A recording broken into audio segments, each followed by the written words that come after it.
Greetings. I'd like to spend a little bit of time in this video discussing Chapter 7, Profiling Serial Murderers. The first question really we might ask is how many victims and perpetrators exist in society at a particular given time.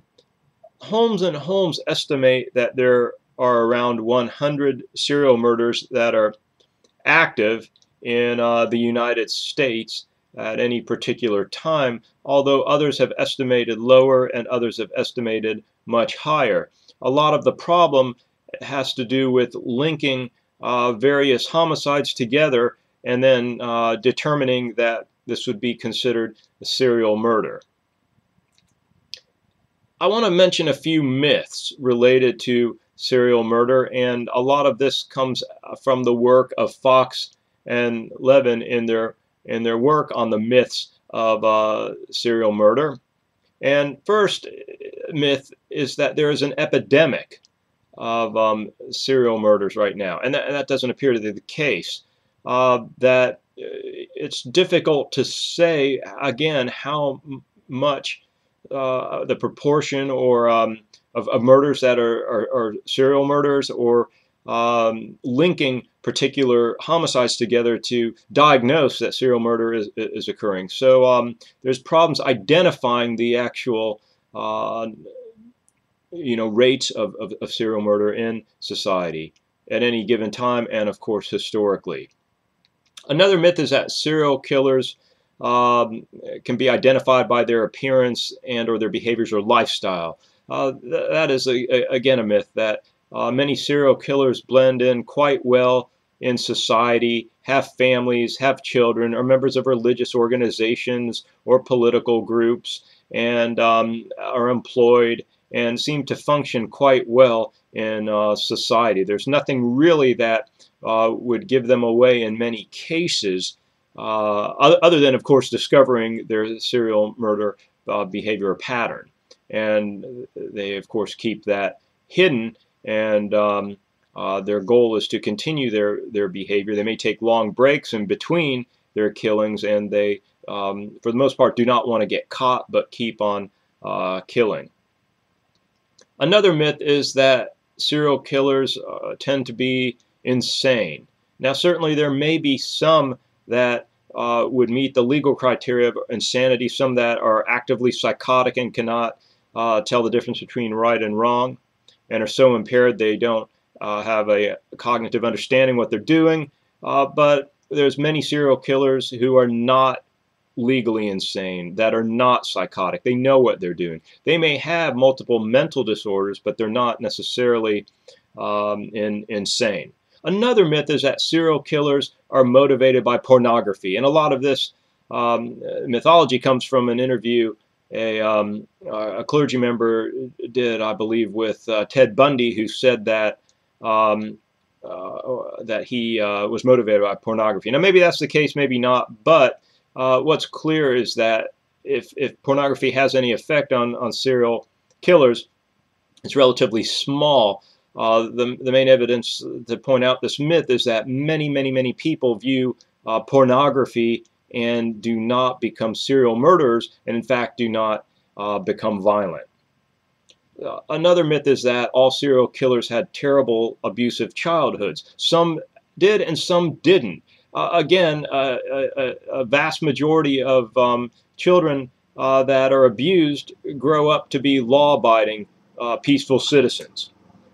Another myth is that we can predict or identify serial killers in advance. No, that's not the case.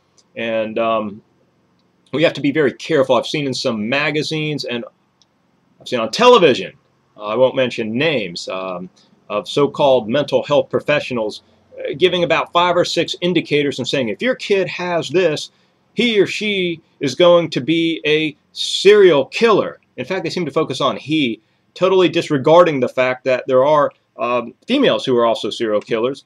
And again, this is a myth. You know, we can't predict who's going to become a serial killer and who's not. That's the nature of the game. And unfortunately, a lot of these shows give us a a false sense of knowledge in that. And we may actually see negative aspects when we label kids who have some of these behaviors that have been identified as serial killer-like behaviors, and that can actually become a self-fulfilling prophecy and lead to further problems related to violence and bullying down the road.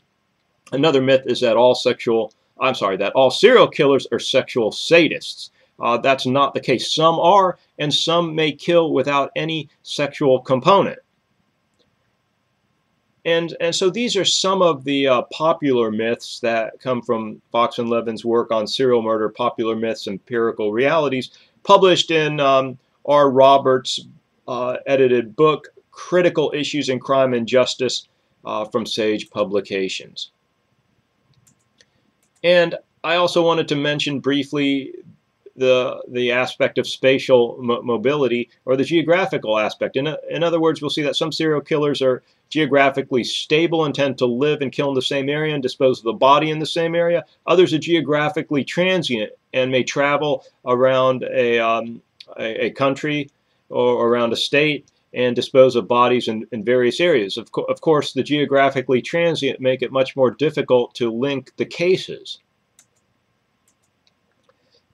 And mentioning a few of the typologies of serial murder, for example, the visionary is actually tends to be psychotic and has hallucinations and delusions. They believe that they have special powers, or they're someone important and prominent or special, and that they believe they have heard voices, perhaps, or they have a belief system that they must kill because these particular voices or a person told them to.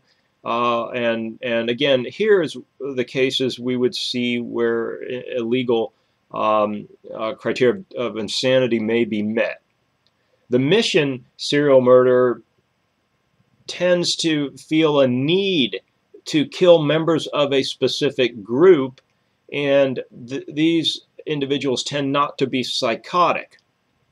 Now, many times we'll see the serial killer operating alone. There's been some cases, though, where there are partners, and this has led me to some difficulty applying the serial killer typologies to my own work on genocidal group behavior, and I'll save that for another video. But the mission serial murderer feels that need to kill members of a certain group because of prejudice or some kind of irrational belief system that they must kill that group or they'll be killed, or for some reason that seems very bizarre to many onlookers. They have a very distorted rationale they use, which of course makes no sense to someone, but they're not psychotic. That's the big difference there.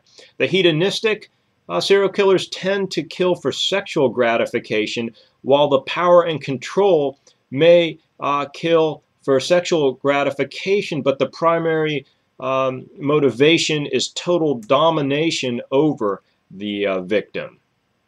And this wraps up this video.